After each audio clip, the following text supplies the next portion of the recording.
Karen? Recently, a YouTube video came to light of some Army chaplain, I believe it was an Army chaplain in Afghanistan, discussing with other important military leaders in the field how the best ways that they found to try to distribute Christian Bibles in Afghanistan, and the success where they had with certain techniques in Iraq, and how they could move forward with this.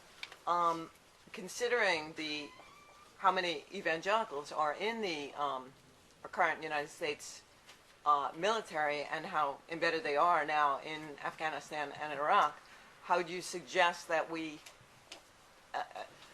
they seem not to be helping? What would you suggest to? Well, yes, in the first place, since we have about a third of the country who identify as evangelical Protestants, they are going to be a major part of our military, wherever that military happens to be, because when you join the Army, you do not abandon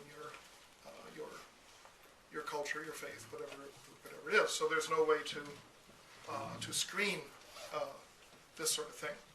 When you go back to the history of missionary activity, which is now subject to an enormous amount of scholarly investigation, one of the things that's apparent is that the success of Christian, particularly American Christian missionaries in converting Muslims is almost zero.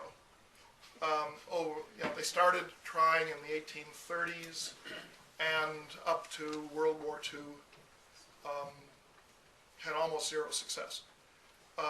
So what happens is that the missionaries believe they're on the cusp of success, and they think distributing the Bible will, have some sort of miraculous effect. And it doesn't. It's extremely irritating to Muslim governments to have these people doing this, but it's not the degree to which it represents an American outlook is not that apparent.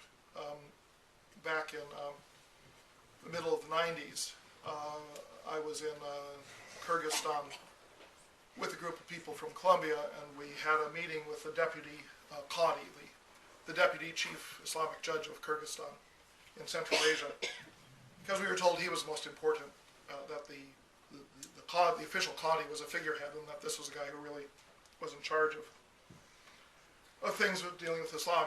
And we went to his mosque, and the first thing he said was, "I hope no one's been rude to you in the mosque."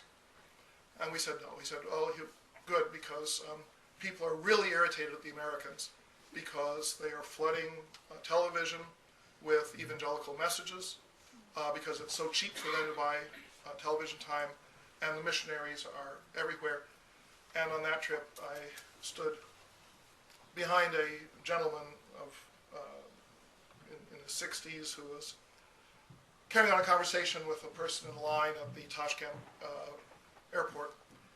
And he was saying that he's from Fort Lauderdale. He works for an organization called Evangelical Explosion. And he had just spent 6 weeks in Uzbekistan training people, saying, we really have to get into the coffee houses because that's where the fight against Islam has to be waged for the souls of these people. And he said, because this here in Central Asia, this is where Armageddon will take place with nuclear weapons. And I came back and I thought, I spent several weeks in Muslim Central Asia and only ran into one terrorist.